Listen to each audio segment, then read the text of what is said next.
Hi friends, ఈరోజు నేను మీకు 2019లో రిలీజ్ అయిన ఒక Russian movie son of rich మ్యాన్ని ఎక్స్ప్లెయిన్ చేస్తున్నాను. ఈ మూవీ చాలా ఇంట్రెస్టింగ్గా ఉంటుంది, అందుకని ఈ వీడియోని ఎక్కడా స్కిప్ చేయకుండా చివరి వరకు చూడండి. ఈ వీడియోకి ఒక లైక్ చేసి మన ఛానల్కి సబ్స్క్రైబ్ చేసుకోండి. రష్యాలోని ఒక గొప్ప ధనవంతుడి కొడుకు గ్రీషా. అతను తన టైం మొత్తాన్ని నైట్ క్లబ్, పార్టీస్, ప్రజలను ఇబ్బంది పెట్టడం, రూల్స్ని బ్రేక్ చేయడంలో గడుపుతూ ఉంటాడు. గ్రీషా ఎంత పొగరబోతూ అంటే అతను వేరే వాళ్ళని అస్సలు లెక్క చేసేవాడు కాదు. అతను ఒక రోజు రాత్రి ఒక అమ్మాయిని ఇబ్బంది పెట్టిన తర్వాత రోడ్డు పైన తన లగ్జరీ కార్ను ఇష్టం వచ్చినట్లుగా డ్రైవ్ చేస్తుంటాడు. అందువల్ల అప్పుడు ట్రాఫిక్ పోలీస్ అతన్ని ఆపుతాడు. కానీ అతను ఎప్పుడు చేసినట్లుగానే ఆ ట్రాఫిక్ పోలీస్ మొహం పైన డబ్బుని ఇసిరేస్తాడు. కానీ ఆ ట్రాఫిక్ పోలీస్ లంచం తీసుకోడు. అతను గ్రీషాని ఆపడానికి ట్రై చేస్తాడు. కానీ గ్రీషా ఎప్పుడూ కూడా ఎదుటి వాళ్ళని లెక్క చేయడు. అందువల్ల అతను నవ్వుతూ అలాగే ఆ కారును అలాగే డ్రైవ్ చేస్తూ ఉంటాడు. దాంతో అప్పుడు ట్రాఫిక్ పోలీస్ గ్రీషాని అరెస్ట్ చేసి జైల్లో వేస్తాడు. గ్రీషా తండ్రి అతని వల్ల ముందు నుండే బాధపడుతూ ఉంటాడు. కాబట్టి అప్పుడు కూడా అతను తన ఫ్రెండ్ అయిన ఒక పోలీస్ ఆఫీసర్ని తీసుకొని జైలుకి వస్తాడు. అతను అర్ధరాత్రి ట్రాఫిక్ పోలీసుని కారుతో అలాగే లాక్కుంటూ తీసుకెళ్లాడు. దానివల్ల అతనికి చాలా గాయాలయ్యాయి. ఇతని విషయంలో మీరు ఏదైనా చెయ్యండి, లేకపోతే ఇతను ఇంకా చెడిపోతాడని అంటాడు. అదంతా విన్న గ్రీషా తండ్రి అతన్ని లాక్కుంటూ బయటికి తీసుకొస్తాడు. అప్పుడు అతన్ని బాగా మందలిస్తాడు, అతని పైన గట్టిగా అరుస్తాడు. కానీ గ్రీషా మాత్రం అవేమీ పట్టించుకోకుండా చాలా నిర్లక్ష్యంగా ఒక సిగరెట్ తీసి తాగుతూ ఉంటాడు. ఎందుకంటే గ్రీషాకి తను తండ్రికి ఒకే ఒక కొడుకును కాబట్టి తన తండ్రి తనని తిట్టడం తప్ప మరేమీ చేయలేడన్న విషయం గ్రీషాకి బాగా తెలుసు.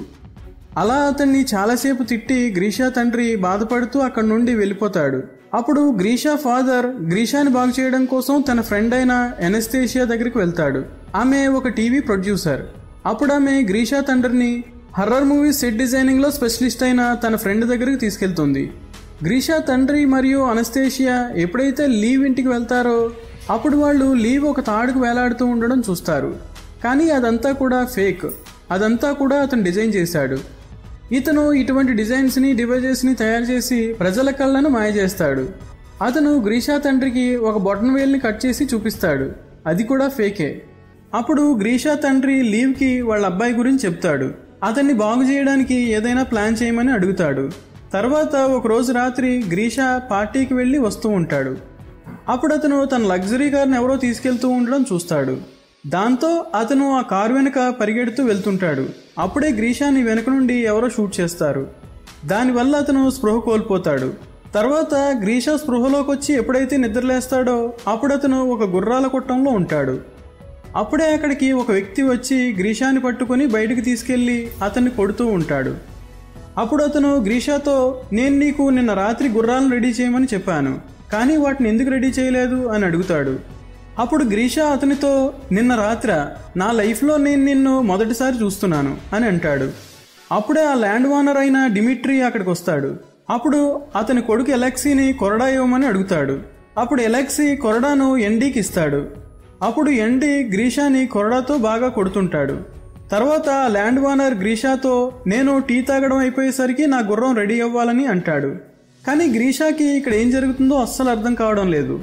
అప్పుడు ఆర్టీఎం అనే అతను గ్రీషాని లోపలికి తీసుకెళ్తాడు. నేను ఒక ఫోన్ కాల్ చేసుకోవాలి, ఒకవేళ నేను మా నాన్నకి ఈ విషయం గురించి చెప్తే ఆయన అందరి సంగతి చూస్తాడు అని అంటాడు. దానికి ఆర్టీఎం, ఈ కాల్ అంటే ఏమిటి, నాకు దాని గురించి ఏమీ తెలియదు, సైలెంట్గా గుర్రాన్ని రెడీ చేయి, లేకపోతే మరిన్ని కొరడా దెబ్బలు తినాల్సి వస్తుంది అంటాడు. కానీ గ్రీషాకి మాత్రం ఏమీ అర్థం కావడం లేదు. అప్పుడు అతను అక్కడి నుండి పారిపోతూ ఉంటాడు. అలా పారిపోతూ పోలీసులకు కాల్ చేయమని చెప్తాడు.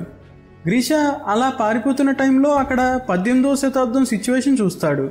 అతనికి తను రష్యాలోని ఏదో పల్లెటూరుకు వచ్చానని అనిపిస్తుంది. అందువల్ల అతను అక్కడి నుండి పారిపోవడానికి ట్రై చేస్తాడు. అలా పరిగెడుతున్న టైంలో గ్రీషాని మళ్ళీ పట్టుకుంటారు. తర్వాత వారు గ్రీషాని మిగిలిన వారితో పాటు ఊరి తీయబోతారు. ఎందుకంటే గ్రీషా అక్కడి నుండి పారిపోవడానికి ట్రై చేశాడు. అప్పుడే అక్కడికి ఆ ల్యాండ్ ఓనర్ కూతురు అగ్లాయా వస్తుంది. అప్పుడు ఆమె తన తండ్రితో, ఈరోజు నా పుట్టినరోజు, అందువల్ల ఈరోజు ఎవరిని ఉరి తీయకండి అని అంటుంది. కాబట్టి అతని ఊరిని రద్దు చేస్తారు. ఆ ఊర్లో జరుగుతున్న విషయాలన్నింటినీ ఆకాశంలో పైన ఎగురుతూ ఉన్న ఒక పక్షి చూస్తూ ఉంటుంది. ఈ పక్షి ఊరి బయట ఉన్న ఒక హౌస్లోకి వెళ్తుంది. దానివల్ల మనకు అది ఒక పక్షి కాదు అని, పక్షి ఆకారంలో ఉన్న ఒక డ్రోన్ అన్న విషయం తెలుస్తుంది. దీంతో ఇది ఎలాంటి టైం ట్రావెల్ కాదని గ్రీషా తండ్రి గ్రీషాకి బుద్ధి చెప్పడం కోసం ఈ మొత్తం సెటప్ని తయారు చేయించాడన్న విషయం తెలుస్తుంది. ఇందులో టీవీ ప్రొడ్యూసర్ ఎనస్థేషియా మరియు తన హర్రర్ మూవీ ఫ్రెండ్ అయిన లీవ్ ఆ ఊరికి సంబంధించిన మొత్తం సెటప్ని తయారు చేశారు. అందులో గ్రీషాకి తాను 18వ శతాబ్దంలో ఉన్న ఒక ఊర్లోకి వచ్చానని, అతను అక్కడ పూర్తిగా ఒక బానిసలాగా బ్రతుకుతున్నానన్న ఫీలింగ్ కలుగుతుంది. ఆ ఊర్లో ఉన్న మిగిలిన వాళ్ళందరూ కూడా యాక్టర్స్. ఆ ఊర్లో అక్కడక్కడ హిడెన్ కెమెరాలను ఉంచారు. మైక్రోఫోన్స్ ద్వారా యాక్టర్స్ అందరికీ ఎవరు ఏం చేయాలి అనే ఇన్స్ట్రక్షన్స్ ఇస్తూ ఉంటారు. పొరపాటున ఏదైనా కన్ఫ్యూజన్ జరిగితే అక్కడ ఒక స్నైపర్ ఉంటాడు. అతను ట్రంక్లైజర్ గన్తో ఏ టైంలో అయినా గ్రీషాని స్పృహ కోల్పోయేలా చేయగలుగుతాడు. ఇంత పెద్ద కాస్ట్లీ సెటప్ కోసం గ్రీషా తండ్రి చాలా డబ్బులు ఖర్చు పెడుతుంటాడు. అందువల్ల అతను గ్రీషాని బాగు చేయాలనుకుంటున్నాడు. ఇక్కడ గ్రీషా బహుశా తను టైం ట్రావెల్ చేసి పాస్ట్లోకి వచ్చానని అనుకుంటూ ఉంటాడు. ఇక్కడ గ్రీషా పరిస్థితి చాలా బ్యాడ్గా తయారైంది. నేలపైన పడుకోవడం వల్ల అతనికి నిద్ర పట్టడం లేదు. అలాగే ఉదయం సూర్యుడు ఉదయించేదానికంటే ముందే నిద్ర లేవాల్సి వస్తుంది. అక్కడ అతను అడవిలో టాయిలెట్కి వెళ్లాల్సి వచ్చేది. బ్రేక్ఫాస్ట్ కూడా కరెక్ట్గా ఉండేది కాదు. ఇక్కడ డిసిప్లిన్గా లేకపోతే కొరడాతో దెబ్బలు తినాల్సి వస్తుంది. ఒకరోజు గ్రీషా పొలంలో కూర్చుని ఉంటాడు. అప్పుడు అతనికి ఎవరో ఏడుస్తున్న సౌండ్ వినిపిస్తుంది. అతను ఎవరా ఏడ్చేది అని చూస్తే అక్కడ అగ్లాయా ఏడుస్తూ ఉంటుంది. అప్పుడు అతను ఆమెను ఎందుకు ఏడుస్తున్నావు అని అడుగుతాడు. దానికి ఆమె, మా నాన్న నా పెళ్లిని ఒక గొప్ప ధనవంతుడైన ముసలాయంతో చేయాలనుకుంటున్నాడని, దానికే తను చాలా బాధపడుతున్నట్టు చెప్తుంది. దానికి గ్రీషా, ఇది చాలా మంచి విషయం, ఆ ముసలాడు తొందరగా చనిపోతాడు, తర్వాత ఆ ఆస్తి మొత్తం నీకే దక్కుతుంది అంటాడు. ఒకరోజు గ్రీషా చికెన్ సూప్ తయారు చేసుకోవడం కోసం ఒక కోడిని దొంగిలిస్తాడు. ఎందుకంటే ఇక్కడ వెజిటేరియన్ తిని తిని అతనికి బోరు కొట్టింది. తర్వాత గ్రీషా ఫ్రెండ్ ఎప్పుడైతే చికెన్ సూప్ అతన్ని అడుగుతాడో అప్పుడు గ్రీషా, నేను చికెన్ సూప్ మొత్తం తాగేశానని చెప్తాడు. దానికి గ్రీషా ఫ్రెండ్, నేను నీ కోసం నీ పనులన్నీ చేశాను అని అంటాడు. దానికి గ్రీషా, నేను కూడా నీ వంతు సూపుని తాగేశానని చెప్తాడు. అప్పుడు ఇక్కడ డిమిట్రీకి ఎప్పుడైతే కోడి మాయమైందని తెలిసిందో అప్పుడు అతను గుర్రాలను చూసుకునే వాళ్ళందరినీ ఒక చోటుకి పిలుస్తాడు. అతను వాళ్ళని కోడిని ఎవరు దొంగిలించారో చెప్పమని అడుగుతాడు. ఒకవేళ ఎవరో చెప్పకపోతే మీలో నుండి ఎవరో ఒకరిని నేనే సెలెక్ట్ చేసి అతన్ని కొరడాతో కొడతానని అంటాడు. అయినా ఎవరు కూడా చెప్పకపోవడంతో అతను గ్రీషా ఫ్రెండ్ని కొరడాతో కొట్టడానికి తీసుకుని వెళ్తాడు. గ్రీషా ఇక్కడ కూడా ఎటువంటి సింపతిని చూపించడు. అతనికి ఇప్పుడు కూడా దానివల్ల ఎటువంటి బాధ అనిపించడం లేదు. కాసేపటి తర్వాత గ్రీషా ఫ్రెండ్ తన వీప్ పైన కొరడా దెబ్బల వల్ల ఏర్పడిన వాతలను చూపిస్తాడు. అవి నిజానికి ఒక రియలిస్టిక్ మేకప్, కానీ ఇప్పుడు కూడా అతనిలో ఎటువంటి చలనం లేదు. అప్పుడే ఒక అమ్మాయి లీసా గుర్రంపై నుండి కిందకు దిగుతూ ఉంటుంది. అప్పుడు అతను ఆమె వేసుకున్న అండర్వేర్ని చూస్తాడు. కాసేపు ఆలోచించిన తర్వాత అతనికి ఈ అమ్మాయి 1860లో మోడర్న్ అండర్వేర్ ఎలా వేసుకుంది అని ఆలోచిస్తూ ఉంటాడు. వెంటనే గ్రీషా లీసా దగ్గరకు పరిగెత్తుకుంటూ వెళ్తాడు. ఆమెను తన అండర్వేర్ చూపించమని, నీ దగ్గర ఫ్యూచర్కి సంబంధించిన అండర్వేర్ ఎక్కడి నుండి వచ్చిందని అడుగుతాడు. అప్పుడే అక్కడికి వేరే గ్రామస్తులు అంటే యాక్టర్స్ వస్తారు. దాంతో లీసా గుర్రంపై ఎక్కి అక్కడ నుండి వెళ్ళిపోతుంది. ఇక్కడ కంట్రోల్ బిల్డింగ్లో గ్రీషా తండ్రి ఇదంతా ఆపేయమని చెప్తాడు. ఎందుకంటే తన కొడుకు ఇప్పుడు కూడా బాగుపడడం లేదు. అతను ఇప్పుడు కూడా అమ్మాయిలను బలవంతం చేయడానికి దిగజారిపోయాడని అంటాడు. అప్పుడే అక్కడికి గ్రీషా లీసాని క్షమాపణ అడగాలనుకుంటున్నాడు అనే న్యూస్ వస్తుంది. అది విని వీళ్ళకి అది ఒక పాజిటివ్ డెవలప్మెంట్ లాగా అనిపిస్తుంది. అందువల్ల వాళ్ళు లీసాకి గ్రీషాని వెళ్ళి కలవమని చెప్తారు. అప్పుడు లీసా వెళ్ళి గ్రీషాని కలుస్తుంది. అప్పుడు గ్రీషా ఆమెకు సారీ చెప్తాడు. లీసా అతన్ని క్షమిస్తుంది. కొన్ని రోజుల తర్వాత ఆ ఊర్లో ఒక చాలా పెద్ద ఫెస్టివల్ జరుగుతుంది. అందులో భాగంగా ఈ రోజు రాత్రి ఏ అబ్బాయి లేదా అమ్మాయితో మీరు గడుపుతారో వాళ్లే మీ జీవిత భాగస్వామిగా మారతారని చెప్తారు. ఈ ఫెస్టివల్లో గ్రీషాకి ఆగ్లేయ దొరుకుతుంది. ఆమె ముసలాడితో తన పెళ్లి డేట్ దగ్గర పడుతుండడంతో బాధపడుతూ ఉంటుంది. అప్పుడు ఆమె గ్రీషాతో నేను నదిలోకి దూకి సూసైడ్ చేసుకుంటానని చెప్పి నదిలో దూకడం కోసం వెళ్తుంది. ఇక్కడ డైరెక్టర్ గ్రీషా ఆగ్లేయని కాపాడడం కోసం ఆమె వెనకే వెళ్తాడని, దానివల్ల అతనిలో సింపతి ఎమోషన్స్ డెవలప్ అవుతాయని అనుకుంటాడు. కానీ అప్పుడు గ్రీషా ఆమె వెనక్కి వెళ్ళడు. అక్కడే కూర్చునున్న లీసా దగ్గర కూర్చుని మాట్లాడుతూ ఉంటాడు. అతను ఆమెతో నేను ఫ్యూచర్లో నుండి వచ్చాను, అక్కడ చాలా టెక్నాలజీ ఉండేదని చెబుతూ ఉంటాడు. అప్పుడే అక్కడికి గ్రీషా ఫ్రెండ్ వస్తాడు. అతను గ్రీషాతో ఆగ్నేయ నదిలో దూకడం కోసం వెళ్ళిందని చెప్తాడు. అప్పుడు గ్రీషాకి ఆమె సూసైడ్ చేసుకోబోవడం గురించి మాట్లాడిందన్న విషయం గుర్తొస్తుంది. అందువల్ల అతను ఆగ్నేయని కాపాడడం కోసం నది వైపుకి వెళ్తాడు. అక్కడ ఆమెను కాపాడతాడు. అప్పుడు ఆగ్నేయ, నువ్వు నన్ను ఎందుకు కాపాడావు, నాకు ఇటువంటి జీవితం జీవించాలని లేదు అని అంటుంది. కానీ గ్రీషా ఆమెను తన ఇంటికి తీసుకెళ్తాడు. ఆగ్నేయ గ్రీషాకి దగ్గర అవడానికి ట్రై చేస్తుంది, కానీ అతను అక్కడి నుండి వెళ్ళిపోతాడు. అప్పుడు కంట్రోల్ రూమ్లో ఉన్న వాళ్ళందరికీ కూడా అతను ఎందుకు వెళ్ళిపోయాడు అనేది అర్థం కాదు. ఎందుకంటే గ్రీషా అమ్మాయిలంటే ఎంతో అట్రాక్ట్ అయ్యేవాడు. అప్పుడు ఆగ్నేయ దగ్గర నుండి గ్రీషా తన ఫ్రెండ్ దగ్గరికి వెళ్తాడు. లీసా ఎక్కడ ఉంటుంది, నేను ఆమెను కలవాలనుకుంటున్నానని అతన్ని అడుగుతాడు. అప్పుడు ఇక్కడ కంట్రోల్ రూమ్ నుండి లీసాకి, గ్రీషా నిన్ను కలవడానికి వస్తున్నాడు, మీ అందరూ తొందరగా రెడీ అవ్వండి అని ఇన్స్ట్రక్షన్స్ వస్తాయి. అప్పుడు లీసా మిగిలిన వాళ్ళందరినీ దాచేస్తుంది. అప్పుడు ఆమె ఒక ఊరి అమ్మాయిలాగా డ్రెస్ వేసుకుని రెడీ అవుతుంది. అప్పుడు అక్కడికి వచ్చిన గ్రీషా లీసాతో, నువ్వు నాతో పాటు రా, ఈ ఫెస్టివల్లో నువ్వు నాతో పాటు ఉండు, ఎందుకంటే ఈ రోజు రాత్రి ఎవరితోనైతే ఉంటామో వాళ్లే మన పార్ట్నర్ అవుతారంట అని ఆమెతో అంటాడు. కానీ లీసా, మా నాన్న ఆరోగ్యం బాగాలేదు, అందువల్ల నేను నీతో రాలేను అని చెప్తుంది. ఈ విషయంలో గ్రీషా చాలా బాధపడతాడు. మరుసటి రోజు డైరెక్టర్ లీసాతో, గ్రీషాకి ఆగ్నేయ అంటే ఇంట్రెస్ట్ పోయి నీ మీద ఇంట్రెస్ట్ పెరిగింది, అందువల్ల ఆమెను అతనికి ఒక లవర్గా రోల్ని ప్లే చేయాల్సి ఉంటుందని చెప్తాడు. అయితే లీసా యొక్క ఈ కొత్త రోల్ లీసా రియల్ బాయ్ ఫ్రెండ్కి నచ్చదు. అతను ఇందులో ఎలక్సీగా ల్యాండ్ ఓనర్ కొడుకు రోల్ని ప్లే చేస్తున్నాడు. కానీ అప్పుడు లీసా అతనితో, మనందరం గ్రీషాని ఒక మంచి మనిషిగా మార్చడానికి వచ్చాము, మనందరం కలిసి వర్క్ చేస్తేనే ఈ ప్రాజెక్ట్ని సక్సెస్ చేయగలుగుతామని చెప్తుంది. అప్పటి నుంచి గ్రీషా లీసాతో చాలా ఎక్కువ టైంని స్పెండ్ చేస్తూ ఉంటాడు. వీళ్ళిద్దరి మధ్య మంచి బాండింగ్ ఏర్పడుతుంది. ఒకరోజు మధ్యాహ్నం ఎప్పుడైతే వీళ్ళిద్దరూ తిరుగుతూ ఉంటారో అప్పుడు ఆకాశంలో ఒక పక్షి చాలా విచిత్రంగా ఎగురుతూ ఉంటుంది. లీసాకి అది డ్రోన్ అన్న విషయం తెలుసు, అందువల్ల ఆమె అతన్ని డిస్ట్రాక్ట్ చేయడానికి ట్రై చేస్తుంది. అప్పుడు కంట్రోల్ రూమ్లో ఎనస్థేషియా స్నైపర్తో ఒకవేళ ఏదైనా జరిగితే డ్రోన్ని షూట్ చేయమని చెప్తుంది. కానీ లక్కీగా కాసేపట్లో డ్రోన్ బాగవుతుంది. అప్పుడు అది కరెక్ట్గా ఎగురుతూ ఉంటుంది. ఇక్కడ ఎలక్సీ మరియు ఆగ్నేయ ఇద్దరూ ఎంతో కోపంగా ఉన్నారు. ఎందుకంటే ఎలక్సీ గర్ల్ ఫ్రెండ్ గ్రీషాతో రొమాన్స్ చేయాల్సి వస్తుంది. ఆగ్నేయకి తనను తీసేసి లీసాని ఆ రోల్లో ఉంచారు. అందువల్ల వీళ్ళిద్దరూ ఒకరికొకరు అట్రాక్ట్ అవుతూ ఇంటిమేట్ అవుతూ ఉంటారు. అదే టైంలో లీసా మరియు గ్రీషా అక్కడికి వస్తారు. అప్పుడు లీసా తన బాయ్ ఫ్రెండ్ వేరే అమ్మాయితో ఇంటిమేట్ అవుతూ ఉండడం చూసి చాలా బాధపడుతుంది. అప్పుడు ఆగ్నేయ మరియు ఎలక్సీని డైరెక్టర్ పిలిచి బాగా తిడతాడు.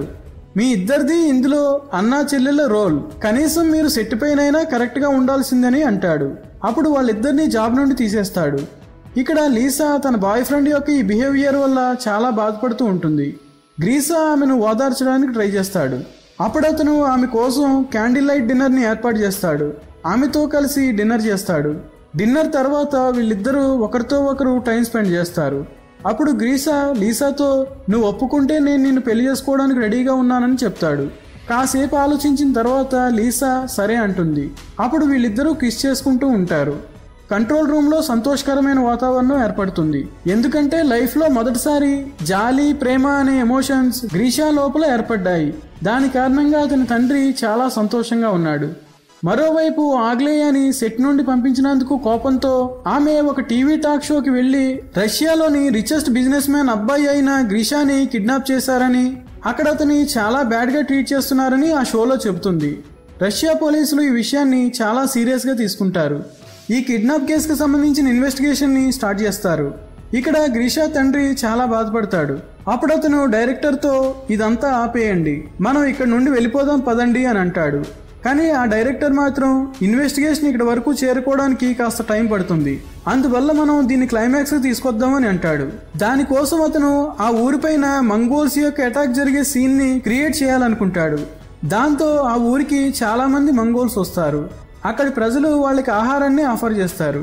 కానీ మంగోల్స్ అక్కడ నుండి కొంతమంది అమ్మాయిలను కూడా వాళ్ళతో పాటు తీసుకెళ్లాలని అనుకుంటారు.